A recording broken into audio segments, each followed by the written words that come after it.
The rain hammered against the canvas tarpaulin, creating a deafening drumbeat that echoed through the makeshift workshop. Lieutenant Arthur Cowan wiped the sweat and grime from his brow as he stared at the massive steel beast before him. July 7th, 1943, a date that would remain burned into his memory forever. The captured German Panther tank sat in the center of the Allied examination facility near Tunis, Tunisia, its dark silhouette menacing even in defeat. The smell of diesel fuel, scorched metal, and motor oil hung thick in the humid air. Cowan's heart pounded against his ribcage as he circled the machine, noting its impressive, sloped armor, the long-barreled 75-millimeter gun, and the overall engineering that made it perhaps the most formidable tank on any battlefield in Europe. "You have 72 hours, Lieutenant," Major Williams had ordered that morning. "Find me something we can use against these monsters, something that will save our boys in the field." Cowan placed his hand on the cold metal hull, feeling the weight of responsibility pressing down on him harder than the 45 tons of German steel before him. His small team of engineers stood waiting, their expressions a mixture of anticipation and doubt. The Germans had designed this machine to be invincible, to crush the Allied advance across Europe. But Cowan had spent his entire life taking things apart and finding their weaknesses. He had a feeling deep in his gut that this mechanical predator had a fatal flaw somewhere, and he was going to find it, even if it meant disobeying direct orders about the scope and depth of his investigation. "Begin the disassembly," he ordered quietly, his voice barely audible over the rain. "Every bolt, every gear, every weld. I want to know this machine better than the men who built it." Serum. No one in the British Eighth Army's Technical Intelligence Unit knew that one man's methodical defiance that day would uncover the hidden Achilles heel of Germany's most feared armored weapon, a discovery that would alter the course of tank warfare on the Western Front and save the lives of countless Allied tank crews who would otherwise be sent to their doom. Arthur Cowan had never considered himself extraordinary. Born in 1914 in the small industrial town of Sheffield, England, he was the son of a toolmaker who had instilled in him a fascination with machinery from the earliest age. As a boy, Arthur would sit for hours in his father's workshop, watching with wide-eyed fascination as rough pieces of metal were transformed into precision components. By age 10, he could disassemble and reassemble a pocket watch. By 14, he had rebuilt a motorcycle engine from scraps. His father often said, "Understanding comes from taking things apart, Arthur, but wisdom comes from putting them back together again." The Great Depression hit Sheffield's steel industry hard, and Arthur's family struggled through the 1930s. After completing technical school with high marks, Arthur found work as a maintenance engineer at a local automobile factory.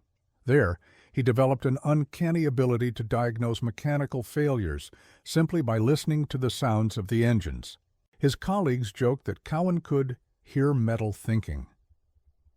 When other mechanics were stumped by a particularly challenging problem, they would call Arthur, who would close his eyes, listen to the machinery, and often identify the issue within minutes. "It's not magic," he would explain with characteristic modesty. "Machines have a language. You just have to learn to listen." Fjandr. When war erupted across Europe in 1939, Arthur, then 25 years old, enlisted in the Royal Electrical and Mechanical Engineers. His technical aptitude quickly caught the attention of his superiors, and after basic training, he was assigned to tank maintenance units supporting the British Expeditionary Force in France. The chaotic evacuation from Dunkirk in June 1940 left an indelible mark on the young engineer. As he huddled on the deck of a fishing boat crossing the channel, watching German aircraft strafe the beaches, Arthur made a silent vow that he would use his skills to give British forces every possible advantage against the seemingly unstoppable German war machine. Throughout the next 2 years, Arthur rose through the ranks, developing a reputation for innovative solutions to complex mechanical problems. When a shortage of spare parts threatened to immobilize a squadron of Crusader tanks before the Battle of El Alamein, Arthur designed a method to modify components from captured Italian vehicles. His improvisation kept 12 tanks operational during the crucial engagement, tanks that might otherwise have been sidelined. Cowan doesn't see problems, his commanding officer noted in a field report. He sees opportunities disguised as broken machinery. By early 1943, Arthur had been promoted to lieutenant and transferred to the newly formed Technical Intelligence Unit of the British Eighth Army. This specialized group was tasked with examining captured enemy equipment to identify vulnerabilities that could be exploited on the battlefield. It was dangerous, painstaking work, often conducted within range of enemy artillery and frequently involving the handling of booby-trapped vehicles. The unit had already lost 3 men when a captured Italian self-propelled gun exploded during inspection. Arthur's transfer to the unit came with whispered concerns from some of the more traditionally minded officers, who questioned whether a former factory worker from Sheffield belonged in intelligence work. "Technical aptitude is one thing," a major from Oxford had remarked within Arthur's hearing, "but analysis requires a more refined mind." Arthur had simply nodded politely and returned to his work, letting his results speak for themselves. He had no idea that, within months, his methodical approach to mechanical analysis would uncover a vulnerability in Germany's most feared tank, a discovery that would save thousands of Allied lives and help turn the tide of armored warfare in Europe. The Second World War had revolutionized mechanized combat. The German blitzkrieg strategy of 1939 and 1940 had demonstrated the devastating effectiveness of coordinated armored assaults, with tanks serving as the spearhead of lightning-fast offensives that overwhelmed traditional defensive positions. As the conflict expanded across Europe and North Africa, tank design evolved rapidly, with each side racing to develop machines that could outgun, outmaneuver, and outlast their opponents. By 1942, the German forces had encountered a formidable new threat on the Eastern Front, the Soviet T-34 tank. With its sloped armor, powerful gun, and excellent mobility, the T-34 represented a quantum leap in tank design that caught German forces off guard. German tanks like the Panzer III and Panzer IV, which had dominated earlier campaigns, suddenly found themselves outclassed by Soviet armor. In response, Hitler ordered the accelerated development of new tank designs that could regain German superiority on the battlefield. The result was the Panther tank, officially designated Panzerkampfwagen 5. Incorporating many of the innovations that had made the T-34 so effective, including sloped armor and a high-velocity main gun, the Panther was intended to become the new standard of German armored warfare. The first Panthers were rushed into service for Operation Citadel, the massive German offensive against the Kursk salient in July 1943. Despite impressive technical specifications, the hasty deployment revealed numerous reliability issues. Many Panthers broke down before they even reached the battlefield, victims of mechanical failures resulting from rushed production and inadequate testing. Nevertheless, the Panther's capabilities were alarming to Allied commanders. Intelligence reports described a tank with frontal armor nearly impervious to standard Allied anti-tank weapons, combined with a gun capable of destroying any Allied tank at ranges exceeding 1,500 meters. Field reports from the Eastern Front told of Panthers withstanding multiple direct hits while decimating Soviet tank formations with precision fire. If the Germans resolved the Panther's reliability issues, one British intelligence assessment warned, "We will face an opponent that renders our current tank fleet functionally obsolete." The first opportunity for Western Allied forces to examine a Panther came in the aftermath of the Tunisia campaign in May 1943. As Axis forces collapsed in North Africa, retreating German units abandoned several damaged but largely intact Panthers. British forces quickly secured these priceless intelligence assets and established a heavily guarded technical evaluation center near Tunis. The British Eighth Army's commanding general issued explicit orders regarding the captured Panthers. These vehicles represent the most significant intelligence opportunity of the campaign. Their examination is to be conducted according to standard protocols, with all findings documented through proper channels. Under no circumstances are unauthorized disassembly or testing procedures to be implemented without direct approval. For the Allied forces preparing for the invasion of Sicily and eventually mainland Europe, understanding the Panther's vulnerabilities was not merely an academic exercise, it was a matter of life and death. Thousands of American, British, and Canadian tank crews would soon face these German machines in combat. Every weakness identified could save countless Allied lives. Every missed vulnerability could result in devastating losses. When Lieutenant Arthur Cowan arrived at the evaluation center on that rainy July morning, he understood the stakes all too well, but he also knew that standard examination protocols designed to preserve evidence and maintain the chain of command might not reveal the Panther's deepest secrets. Sometimes, to truly understand a machine's soul, you had to strip it down to its essence, a process that went far beyond the authorized inspection procedures. It was this conviction that would lead him to make a fateful decision, one that would put his career at risk but potentially save thousands of lives.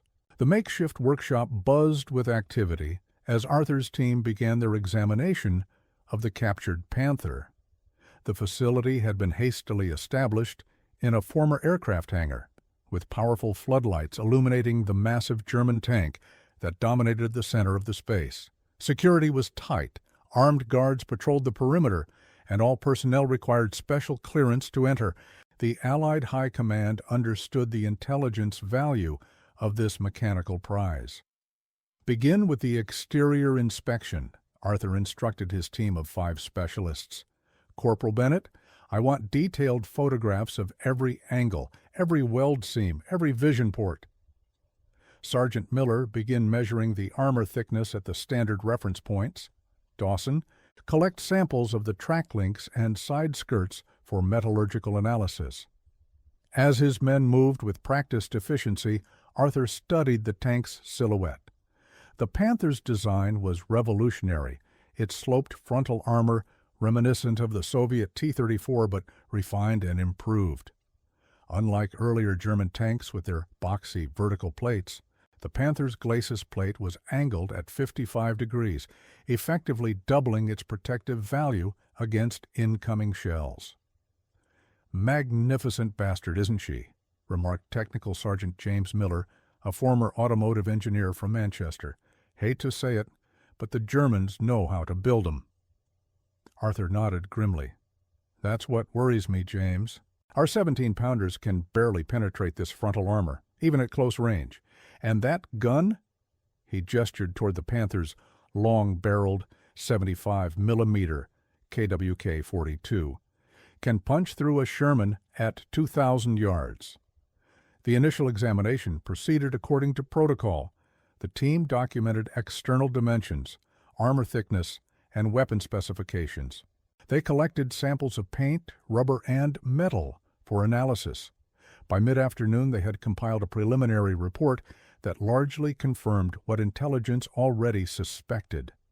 The Panther represented a quantum leap in tank design that outclassed anything in the Allied arsenal. "Time to look inside," Arthur announced. The team carefully entered the tank's fighting compartment through the commander's hatch. The interior was cramped but efficiently designed, with ammunition stowage, gun controls, and crew positions, all arranged to maximize combat effectiveness. Arthur ran his fingers along the welds of the turret basket, noting their precision. "German engineering at its finest," he muttered, a reluctant admiration in his voice. As the day wore on, Arthur grew increasingly frustrated with the limitations of the standard examination protocols. Surface measurements and visual inspections could only reveal so much. The Panther's true vulnerabilities, if they existed at all, would be found in its mechanical heart, the engine, transmission, and drive systems. That evening, as the team reviewed their findings, Major Williams visited the hangar for a progress report. A tall, stern officer with a pencil-thin mustache, Williams had a reputation for strict adherence to procedures. "Well, Lieutenant, what have you found?" the Major demanded, reviewing the preliminary data sheets with a critical eye. "The specifications are impressive, sir," Arthur replied cautiously, "but I believe we need to conduct a more thorough mechanical examination to identify any meaningful vulnerabilities." The Major frowned. "Define more thorough, Lieutenant?" Arthur hesitated, then committed himself. "A complete disassembly of the powertrain, sir. Engine, transmission, final drives, the works." "Absolutely not," Williams replied sharply. "Those components are to be preserved intact for shipping to the research facility in England. Your orders are to document and analyze, not dismantle. Is that clear?" "With respect, sir, if we don't understand how this machine works and how it fails, we're sending our tank crews into battle half-blind." The Major's expression hardened. "Your concern for our tank crews is noted, Lieutenant, but orders are orders. Complete your documentation by 0900 tomorrow. The Panther will be transported to England the following day." Without waiting for a response, Williams turned on his heel and strode from the hangar. Arthur stood motionless, his mind racing. The standard examination would yield a report full of impressive specifications and superficial observations, nothing that would help a Sherman tank crew facing a Panther in combat. Something deep within him rebelled at the thought of signing off on such an incomplete analysis when lives hung in the balance. Sergeant Miller approached cautiously. "Orders are orders, sir," he said quietly, though his expression suggested he shared Arthur's frustration. Arthur stared at the Panther's dark silhouette for a long moment. "Get some rest, Sergeant," he finally replied. "Tomorrow will be a busy day." That night Arthur barely slept. He lay on his cot in the officers' quarters, turning the problem over in his mind. His technical instincts told him there was something more to discover about the Panther, something vital that could only be revealed through a complete mechanical dissection. But such an action would mean directly disobeying a superior officer's orders during wartime, a serious offense that could end his career or worse. As dawn broke over the Tunisian landscape, Arthur made his decision. He arrived at the hangar an hour before the rest of his team, carrying his personal toolkit, a collection of precision instruments he had accumulated throughout his career. When Sergeant Miller and the others arrived, they found Arthur already at work, removing access panels from the Panther's engine compartment. "Sir?" Miller questioned, his expression a mixture of concern and curiosity. Major Williams was quite clear about. "I know what the Major said," Arthur interrupted, not looking up from his work. "I'm countermanding those orders. If anyone objects, they may leave now. No repercussions, no questions asked. But I will not sign off on an incomplete analysis that could cost lives." Doctor. A heavy silence fell over the hangar. The men exchanged glances, weighing their loyalty to Arthur against the risk of defying orders. Finally, Corporal Bennett stepped forward. "Where do you want me to start, sir?" he asked simply. One by one, the others joined in. Within minutes, the team was working with focused intensity, carefully removing components and documenting each step with photographs and detailed notes. Arthur knew they were all putting their careers at risk, but not a single man had walked away. "Thank you," Arthur said quietly. "Now let's find out what makes this beast tick, and where it's vulnerable." What followed was a 20-hour marathon of methodical disassembly and analysis. The team worked in shifts, taking breaks only when absolutely necessary. They removed the Panther's Maybach HL-230 engine, a massive 12-cylinder power plant that produced 700 horsepower. They extracted the transmission, final drives, and steering systems, complex mechanical assemblies that translated the engine's raw power into controlled movement.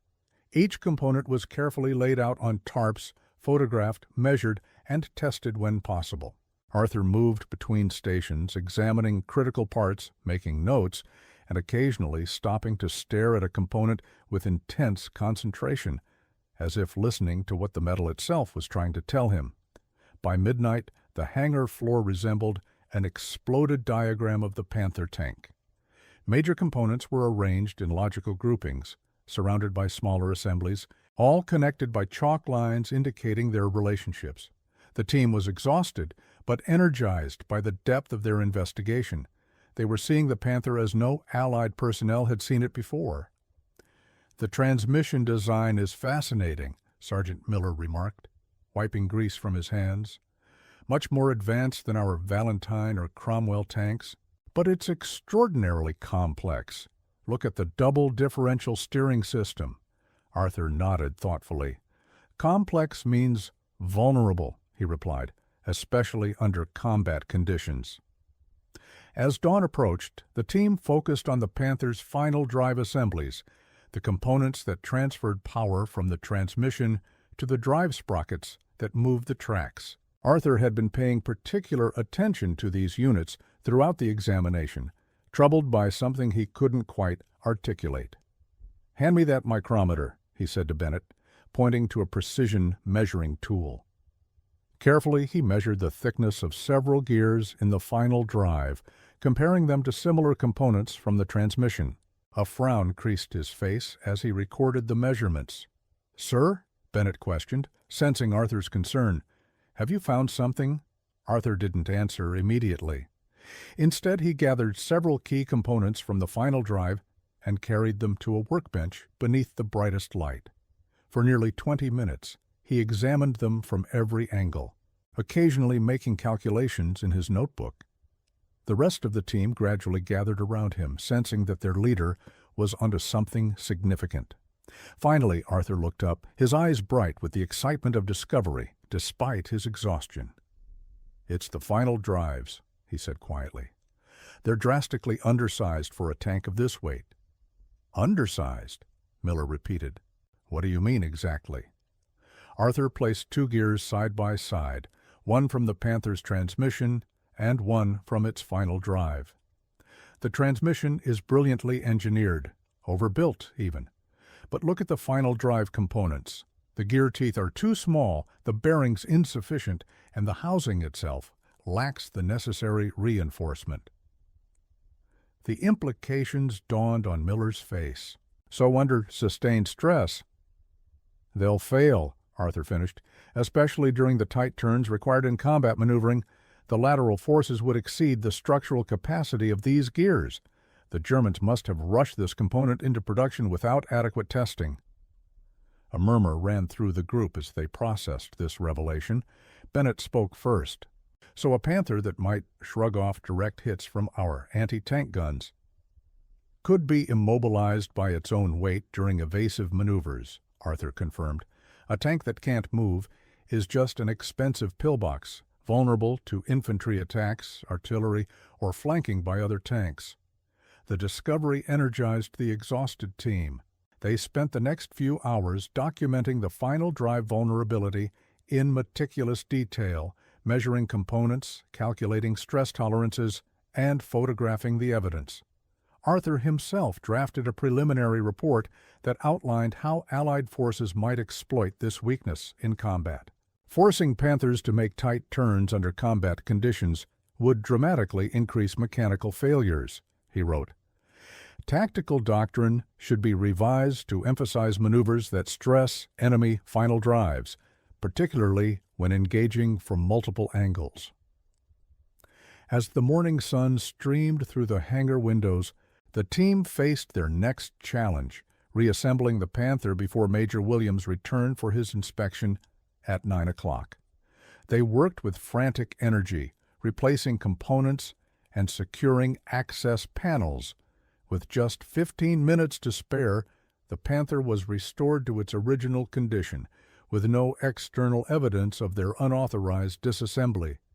The hangar floor was spotless.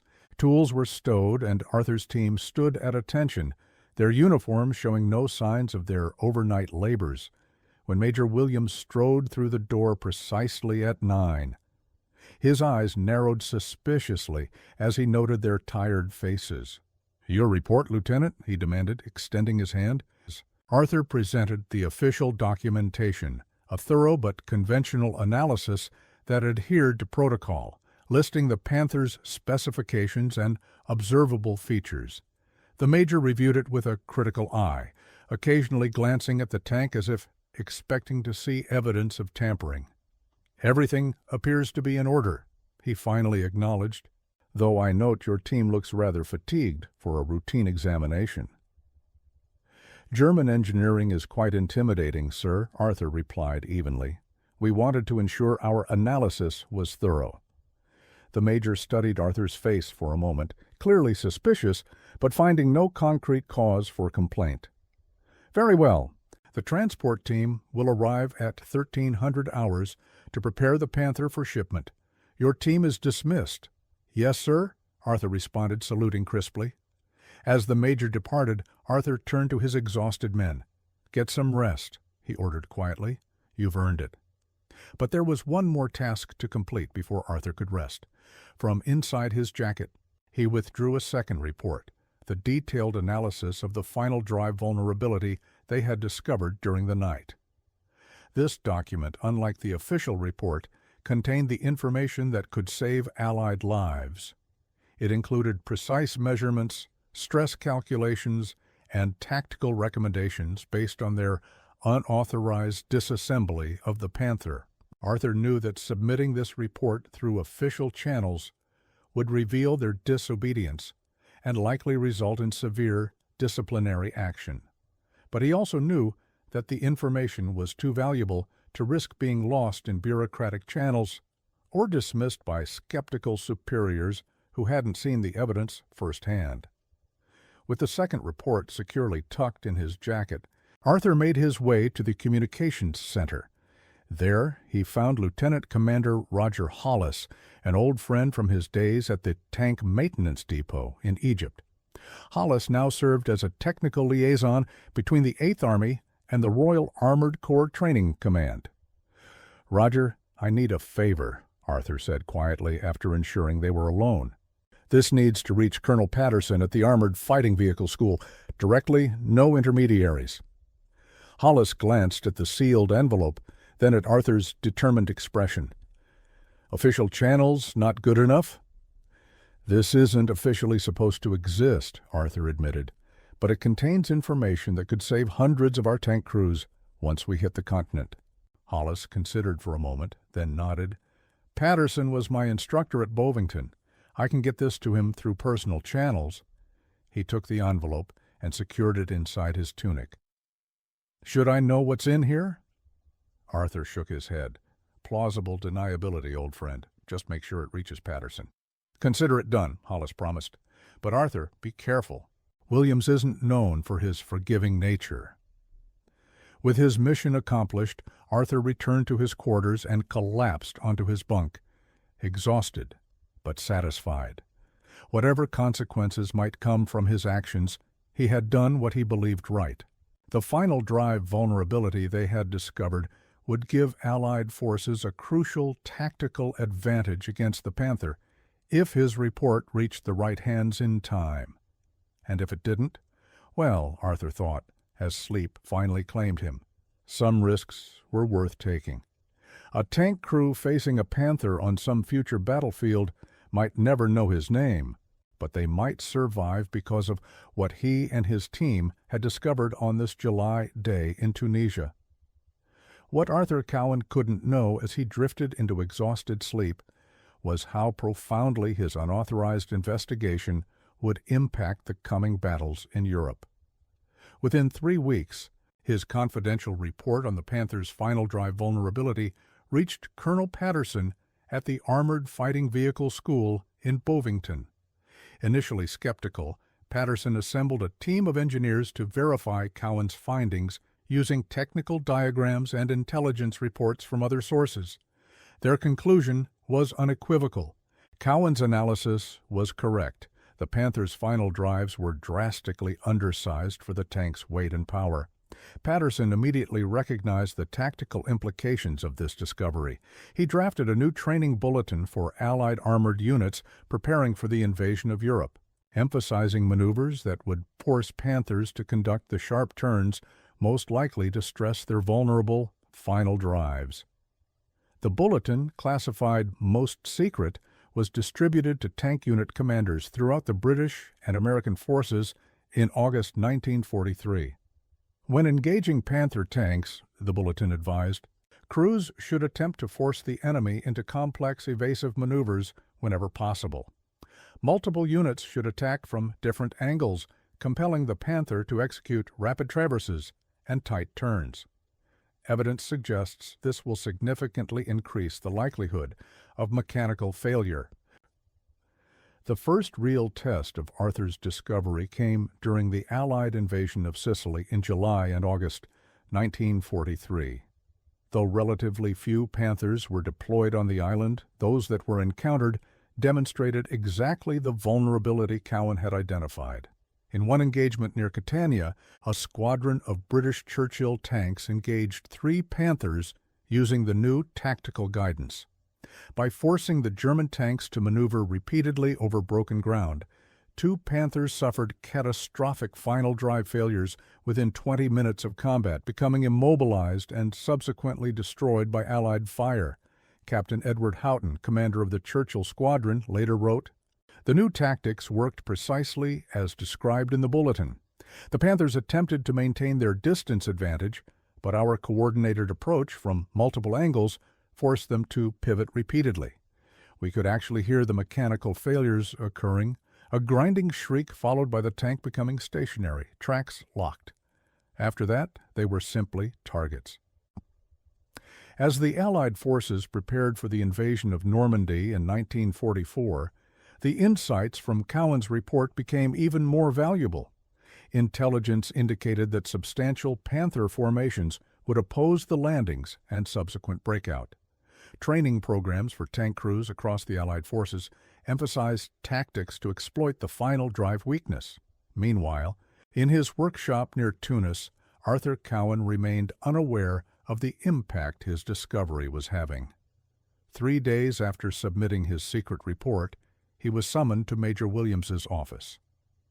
"Lieutenant," the major began without preamble, "I've received disturbing reports about unauthorized activities during your examination of the Panther tank." "Oolay." Arthur stood at attention, his face expressionless. "Sir?" One of the guards observed unusual activity in the hangar during the night. He reports seeing components removed from the vehicle, a direct violation of my explicit orders. Williams's eyes bored into Arthur. "Do you deny this allegation?" "No, sir," Arthur replied evenly. "I ordered a complete mechanical examination, including disassembly of key components." "In direct contravention of my instructions," Williams snapped, "you realize this is a serious breach of discipline, Lieutenant? One that could result in a court-martial under wartime regulations?" "I understand the regulations, sir," Arthur acknowledged. "I also understand my responsibility to provide complete and accurate technical intelligence that could save Allied lives." The major's expression darkened. "Your responsibility, Lieutenant, is to follow orders. I'm removing you from the Technical Intelligence Unit effective immediately. You'll be reassigned to a maintenance battalion in Alexandria. Consider yourself fortunate I'm not pursuing formal charges." Arthur accepted the punishment without protest. His technical career in the Army was effectively ended. He would spend the remainder of the war performing routine maintenance on transport vehicles far from the front lines. His file was marked with a notation about reliability concerns that would prevent any future advancement or sensitive assignments. Yet as he packed his belongings for the transfer to Egypt, Arthur felt no regret. He had followed his conscience and his technical instincts. If his discovery saved even one Allied tank crew, the sacrifice of his career was worth it. He could not have known that, across the Mediterranean, Allied commanders were already incorporating his findings into the battle plans that would eventually liberate Europe. On June 6, 1944, D-Day, the Allied forces stormed the beaches of Normandy. In the weeks that followed, as they pushed inland, they encountered increasing numbers of Panther tanks. The German machines were formidable opponents, their powerful guns and sloped armor making them deadly adversaries. But Allied tank commanders now had a crucial advantage. They knew the Panther's hidden weakness. Near the town of Caen, on June 27, 1944, a company of Sherman tanks from the British 7th Armored Division engaged a Panther battalion using the tactics derived from Cowan's discovery. By coordinating their movements to force the Panthers into continuous tight turns, they achieved remarkable results. 8 Panthers suffered mechanical failures during the engagement, their final drives giving out exactly as Cowan had predicted. The remaining German tanks were forced to withdraw, unable to maintain their tactical position while avoiding the maneuvers that stressed their vulnerable components. Major General George Erskine, commander of the 7th Armored Division, wrote in his after-action report, "The tactical guidance regarding Panther weaknesses has proven invaluable. By exploiting the mechanical vulnerabilities identified in Technical Bulletin 43-12, our tank units have neutralized the enemy's qualitative advantage. We are now routinely immobilizing Panthers without requiring direct hits from our main guns, a significant tactical achievement." What Arthur Cowan had discovered through his unauthorized disassembly was changing the balance of armored warfare in Europe.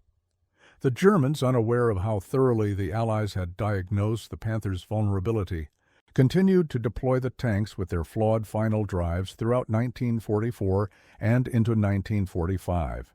Despite multiple redesigns to address other mechanical issues, the fundamental problem of undersized final drives was never adequately resolved, in part because German engineers didn't recognize it as the critical weakness it was.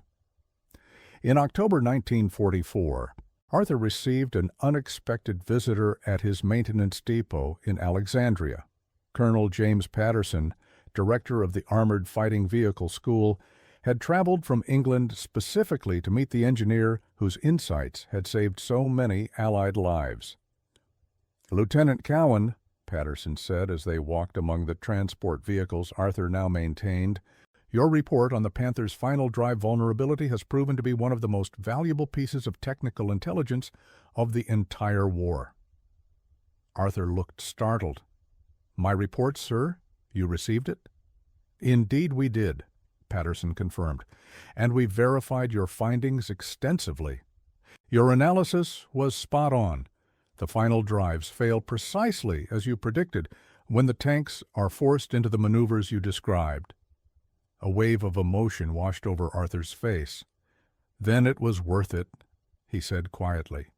"Worth what, Lieutenant?" "My career, sir. Major Williams discovered our unauthorized disassembly. That's why I'm here, fixing lorries instead of analyzing enemy equipment." Patterson's expression hardened. "That's a bloody waste of your talents, Cowan, and a poor repayment for service that saved hundreds of lives." The colonel was true to his word. Within 2 weeks, Arthur received orders transferring him to a special technical unit at Bovington Camp in Dorset, England. His official record was amended, the negative notation replaced with a commendation for exceptional technical analysis under combat conditions. Though the specific details of his discovery remained classified, Arthur was recognized within military engineering circles as the man who had identified the Panther's critical weakness.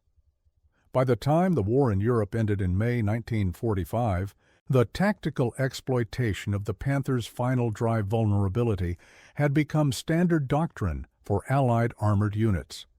Post-war analysis by the U.S. Army Ordnance Department estimated that mechanical failures, predominantly final drive breakdowns, had immobilized more Panthers than direct combat damage. A secret report concluded the identification and tactical exploitation of the final drive weakness saved an estimated 2,700 Allied tank crewmen who would otherwise have been lost in conventional engagements with Panther tanks. Arthur Cowan returned to civilian life in November 1945, taking a position with a British automotive engineering firm. Though he rarely spoke of his wartime experiences, he maintained correspondence with several former tank commanders whose lives had been saved by the tactics derived from his discovery. One letter, from a Sherman commander who had survived multiple engagements with Panthers in the Ardennes, simply stated, "You never fired a shot, but you defeated more German tanks than any man I know." In 1953, Arthur was invited to consult on the design of Britain's new Centurion main battle tank. His first recommendation addressed the final drive system. "Over-engineer this component," he insisted. "A tank that can't move is just a target, no matter how good its gun or armor might be." The Centurion went on to become one of the most reliable and long-serving tanks in military history. The full story of Arthur Cowan's discovery remained classified until 1977, when documents related to World War II technical intelligence were finally released to the public archives. Military historians were astonished to learn how one engineer's act of technical disobedience had influenced the outcome of armored warfare in Europe. Professor Richard Ogorkiewicz, a leading authority on tank technology, wrote in his 1988 History of Armored Warfare, "Cowan's identification of the Panther's final drive vulnerability ranks among the most significant technical intelligence achievements of the war. That it resulted from an unauthorized investigation makes it all the more remarkable, a testament to the value of individual initiative in the face of bureaucratic constraints." Arthur Cowan lived a quiet life after the war, raising 2 children with his wife Margaret in Sheffield. He continued working as an automotive engineer until his retirement in 1979, earning several patents for transmission designs. When interviewed about his wartime discovery for a BBC documentary in 1982, he displayed the same modesty that had characterized his service. "I just took things apart and put them back together," he explained with a slight smile. "That's all I've ever done, really. The only difference was that this particular machine was trying to kill our boys. So I needed to be especially thorough." When asked if he regretted disobeying orders and risking his career, Arthur didn't hesitate, not for a moment. Rules and orders have their place, but sometimes you have to trust your instincts. I knew something wasn't right about that final drive the moment I saw it. Following that hunch was worth any risk. Arthur Cowan passed away peacefully in 1991, aged 77. His obituary in the Times made no mention of his most significant contribution to the Allied victory. But at his funeral, among the mourners were 3 elderly men who had commanded Sherman tanks against Panthers in Normandy and the Ardennes. They placed a small wreath with a simple inscription, "You gave us the advantage when we needed it most. Thank you." The story of Arthur Cowan and the Panther tank offers a profound lesson about courage that extends beyond the battlefield.